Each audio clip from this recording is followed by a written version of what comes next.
ధర్మాపురం అనే గ్రామంలో ఉమాపతి అనే వ్యక్తి ఉండేవాడు.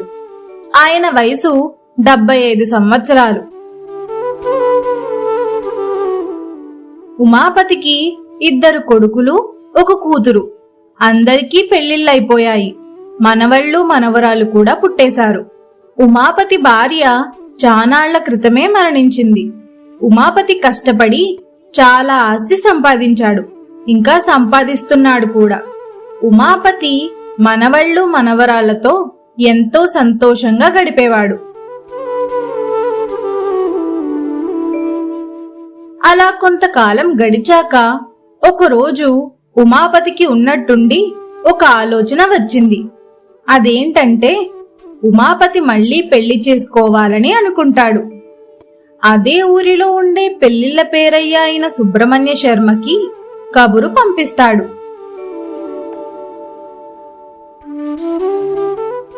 సుబ్రహ్మణ్య శర్మ ఒకరోజు వీలు చూసుకుని ఉమాపతి వాళ్ల ఇంటికి వస్తాడు. ఉమాపతి గారు, ఏమండి ఉమాపతి గారు, నేనండి సుబ్రహ్మణ్య శర్మను వచ్చాను. సుబ్రహ్మణ్య శర్మ గారు, ఇలా వచ్చారేంటండి? ఏమైనా పని ఉందండి మాతోటి? రండి లోపలికి. అలా గుమ్మం దగ్గర నిలబడిపోయారే, లోపలికి వచ్చి కూర్చోండి. ఇప్పుడు చెప్పండి, మీరు వచ్చిన పని ఏమిటో?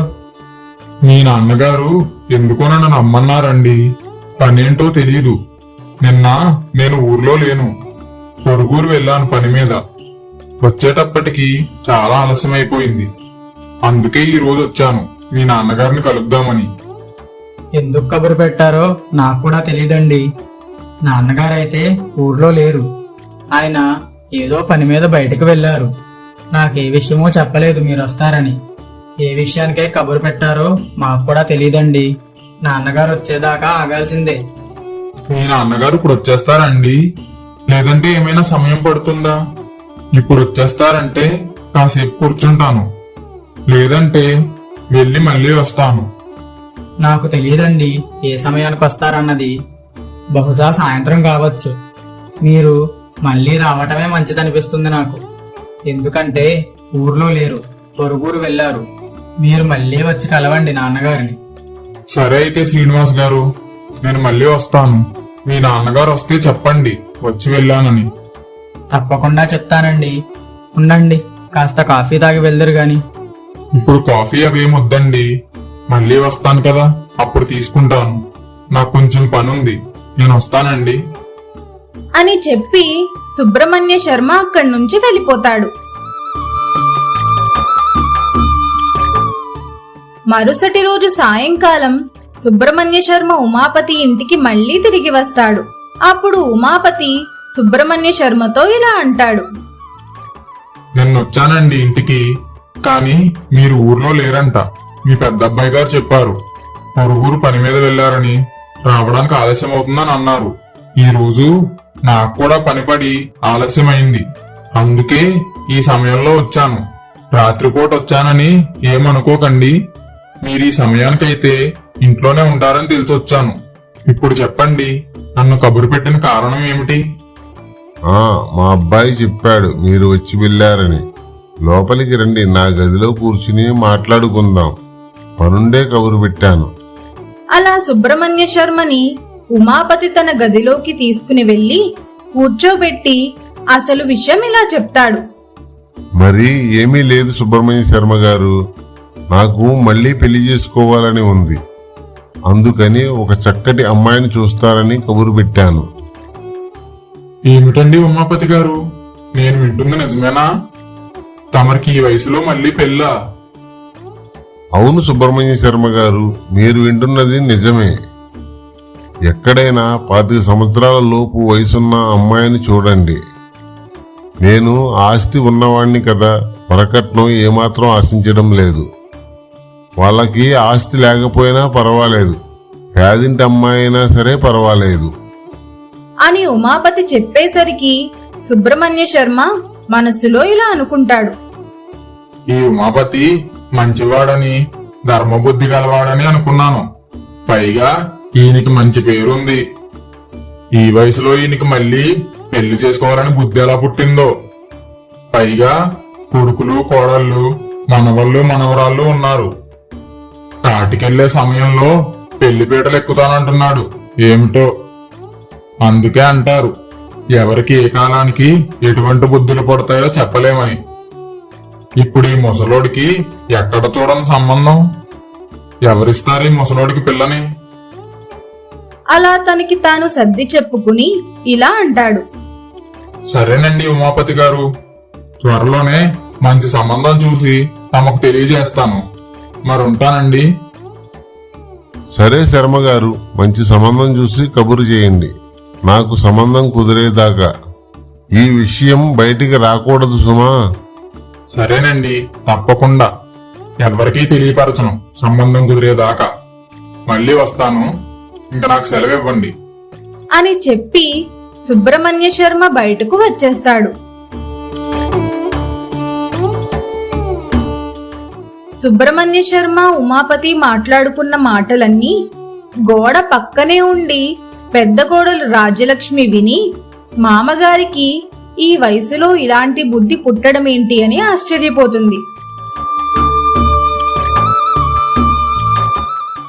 తన భర్త రాగానే విన్నదంతా తన భర్తకు ఇలా చెప్తుంది. ఏమండి, ఇందాక సుబ్రహ్మణ్య శర్మ గారు వచ్చారు. అప్పుడు మీ నాన్నగారు సుబ్రహ్మణ్య శర్మ గారితో తను మళ్ళీ రెండో పెళ్లి చేసుకుంటానని చెప్పారు. మంచి సంబంధం ఉంటే చూడమన్నారు. కట్న కానుకలతో సమస్య లేదంట. అమ్మాయి మంచిదైతే చాలని చెప్తున్నారు. నువ్వేం విన్నావు? మా నాన్నగారు ఇప్పుడెందుకు పెళ్లి చేసుకుంటారు? నీకేమైనా పిచ్చి పట్టిందా? మా అమ్మ పోయి చాలా సంవత్సరాలు అయ్యింది.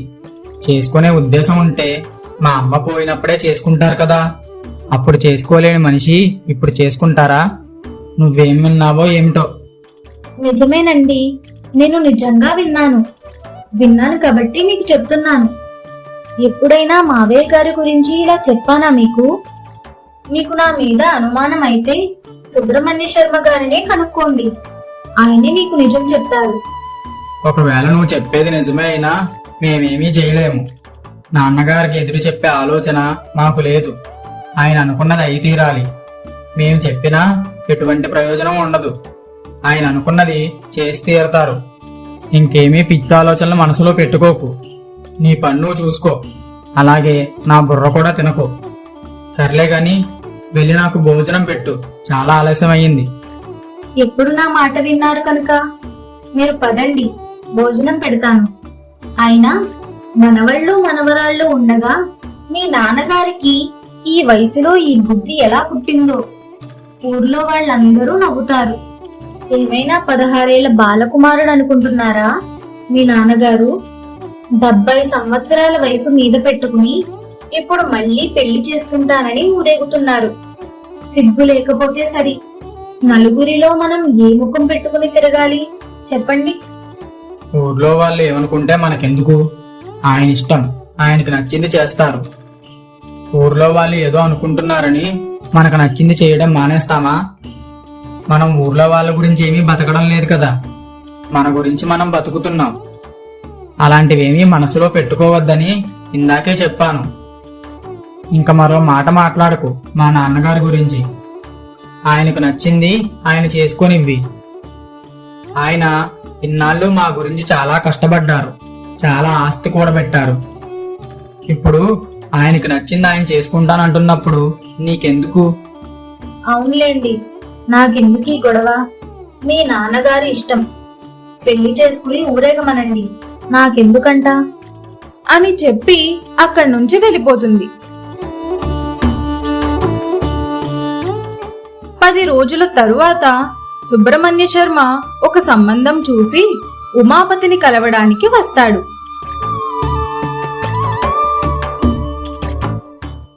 ఉమాపతి గారు, తమకు తగిన సంబంధం వెతకడం చాలా కష్టమైంది. సర్వసిద్ధి గ్రామంలో మునిరామయ్య ఉన్నాడు. చాలా పేదవాడు.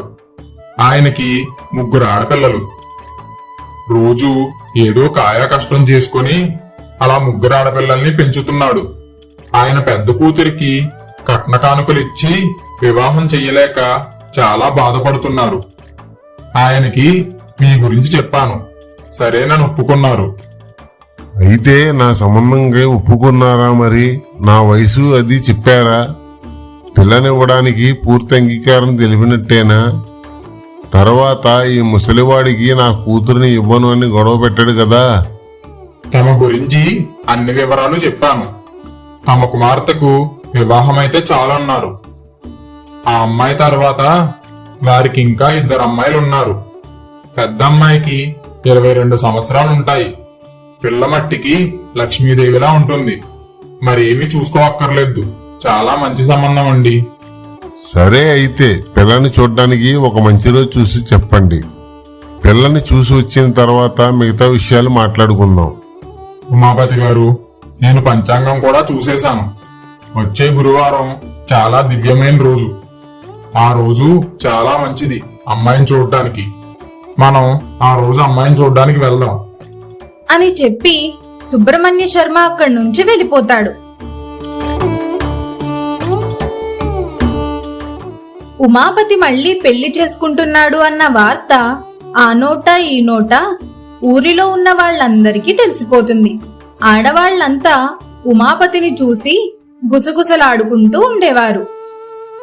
విన్నావేంటే భాగ్యం, ఉమాపతి తాత మళ్ళీ పెళ్లి చేసుకుంటున్నాడట. కాటికి వెళ్ళవలసిన వాడికి ఇప్పుడు పెళ్ళేంటి?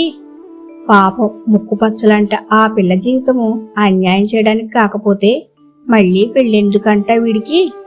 చక్కగా మనవాళ్ళు మనవరాళ్ళు ఉన్నారు. వాళ్లతో ఆడుతూ పాడుతూ ఉండకుండా మళ్ళీ పెళ్ళేంటి? అవునే, నిజమే. ఈ వయసులో కృష్ణారామ అనుకోవడం పోయి పెళ్లి పెళ్లి అని తిరుగుతున్నాడు ముసలోడు. ఇంకా ఈ వయసులో ముసలోడే ఇలా ఉంటే పిల్లలు ఇంకా ఎలా ఉంటారు? అయినా కొడుకు కోళ్ళు ఎలా ఒప్పుకున్నారు పెళ్లికి?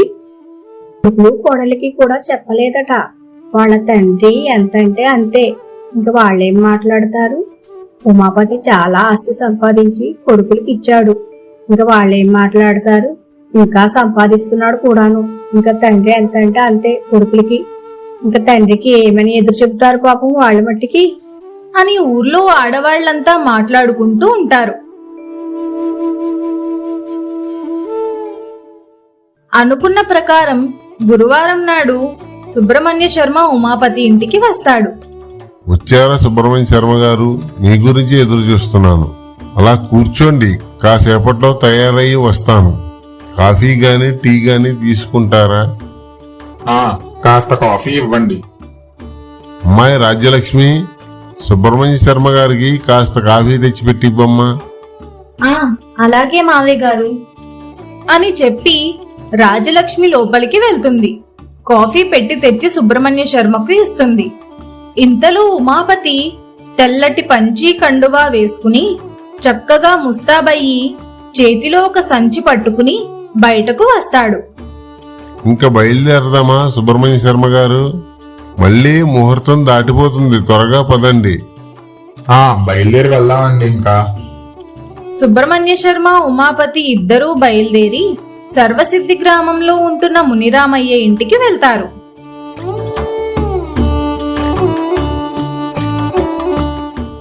రండి బాబు, తమ గురించి ఎదురు చూస్తున్నాను. కాళ్ళు కడుక్కోండి.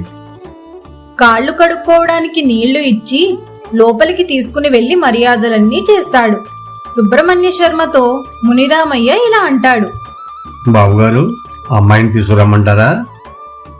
అమ్మాయిని తీసుకొని రండి, ఉమాపతి గారు చూస్తారు. సుబ్రహ్మణ్య శర్మ మునిరామయ్యతో చెప్తాడు.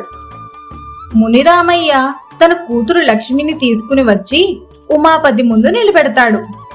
ఉమాపతి లక్ష్మి వైపు చూసి తృప్తిగా తరాడిస్తాడు. ఉమాపతి మునిరామయ్యతో ఇలా అంటాడు. అమ్మాయి పేరుకు తగ్గట్టే లక్ష్మీదేవిలాగా లక్షణంగా ఉంది. చూడండి మునిరామయ్య గారు, నేను మళ్ళీ పెళ్లి మాట ఎత్తేసరికి అందరూ చాటుగా ఇది తాతయ్య పెళ్లి అనుకోవడం నాకు తెలుసు. నా భార్య పోయి చానాళ్ళయింది. కావాలనుకుంటే నేను అప్పుడే పెళ్లి చేసుకునేవాణ్ణి. కానీ నాకు మళ్ళీ పెళ్లి చేసుకోవాలనే ఆలోచన లేదు. ఉమాపతి ఇలా అనేటప్పటికీ మునిరామయ్య ఒక్కసారిగా కంగారు పడి ఇలా అంటాడు. తమరు పెద్ద మనుషులు అనుకున్నాను. ఇదంతా ఏమిటండి? మమ్మల్ని అవమానపరచడానికి, మా పేదరికం ఎక్కించడానికి మీరు ఎలాంటి పని చేస్తున్నారు?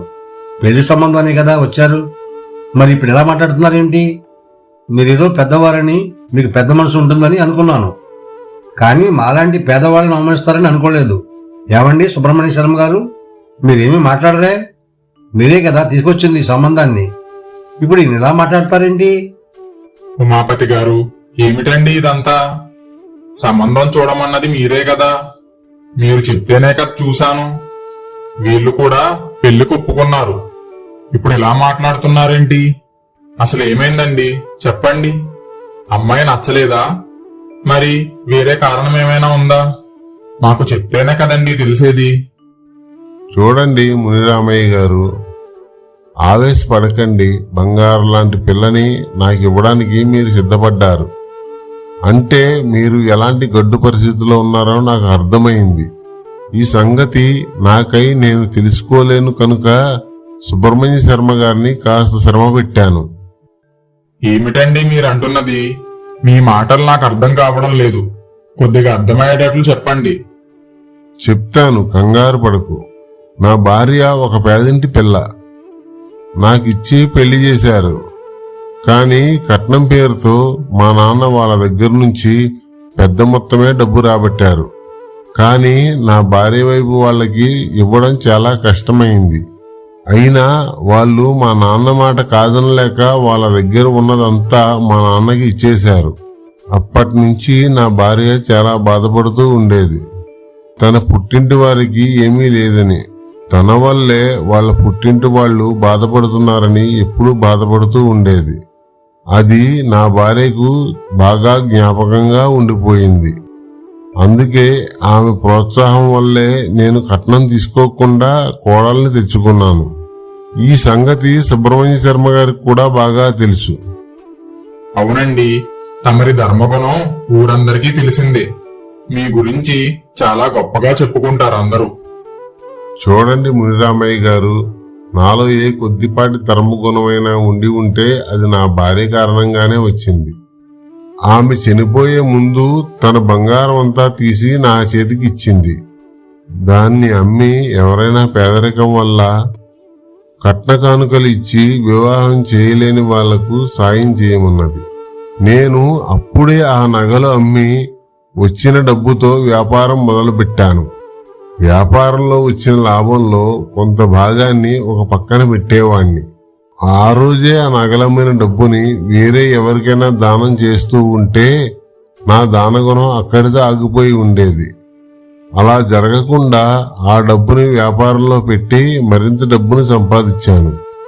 ఆ వచ్చిన డబ్బుని ఎవరైనా తమ కూతుర్లకి కట్న కానుకలు ఇచ్చి వివాహం చేయలేని వారికి సహాయం చేస్తూ ఉంటాను అని చెప్పి తను తెచ్చుకున్న సంచిలో నుంచి డబ్బుని తీసి మునిరామయ్యకు ఇస్తూ ఇలా అంటాడు. మునిరామయ్య గారు, తీసుకోండి ఈ డబ్బుని. మీ అమ్మాయికి ఒక మంచి అబ్బాయిని చూసి వివాహం జరిపించండి, మరి ఏమీ ఆలోచించకండి అని ఉమాపతి అనేసరికి మునిరామయ్యకి అతని భార్యకి ఒక్కసారిగా కళ్ళల్లో నీళ్లు జలజలా కారాయి. ఉమాపతి గారు, మీ రుణం ఈ జన్మలో తీర్చుకోలేను. మీ మనసు తెలుసుకోలేక ఏదో మాట్లాడాను, మన్నించండి. మునిరామయ్య ఉమాపతి చేతులు పట్టుకుని మన్నించమని వేడుకుంటాడు.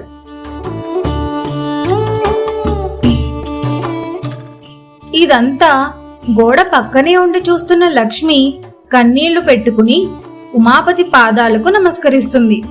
అప్పుడు ఉమాపతి ఇలా అంటాడు. చూడమ్మా లక్ష్మి, నువ్వు కంటతడి పెట్టుకోకూడదు తల్లి. సంతోషంగా నవ్వుతూ ఉండు. నీ పెళ్లికి మరి నన్ను పిలుస్తావా అని ఉమాపతి అడిగేసరికి లక్ష్మి సిగ్గుపడుతూ లోపలికి వెళ్ళిపోతుంది. మునిరామయ్య గారు, మీకు ఇంకో 2 పిల్లలున్నారు కదా, మీరు ఏమీ దిగులు పడకండి. ఆ 2 అమ్మాయిలకి కూడా మంచి సంబంధాలు చూడండి. డబ్బు విషయం అయితే నేను చూసుకుంటాను. మీరు ఏమీ దిగులు పడకండి, మరి నేను వెళ్ళి వస్తాను అంటూ ఉమాపతి సుబ్రహ్మణ్య శర్మ ఇద్దరూ బయలుదేరి తమ ఊరు వచ్చేస్తారు.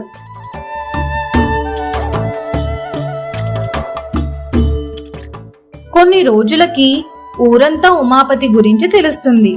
అందరూ మళ్ళీ ఉమాపతి గురించి చాలా గొప్పగా మాట్లాడుకుంటారు.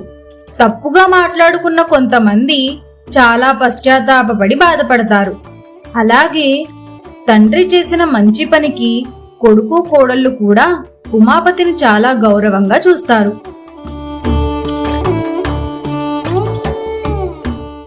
ఉమాపతి ఎంతో మంది పెళ్లి కాని పిల్లలకు కట్న కానుకలు ఇచ్చి వివాహం జరిపిస్తూ ఉండేవాడు. అలా తన భార్య మాటని నిలబెట్టుకుంటాడు. ఇతరుల గురించి పూర్తి నిజం తెలుసుకోకుండా విమర్శించడం తప్పు. మంచి మనసుతో చేసిన సహాయం ఎన్నో జీవితాలను మార్చగలదు. సంపద కంటే మానవత్వం గొప్పది. అవసరంలో ఉన్న వారికి తోడుగా నిలవడం నిజమైన ధర్మం. మంచి పనులు మనిషికి శాశ్వత గౌరవాన్ని తీసుకొస్తాయి.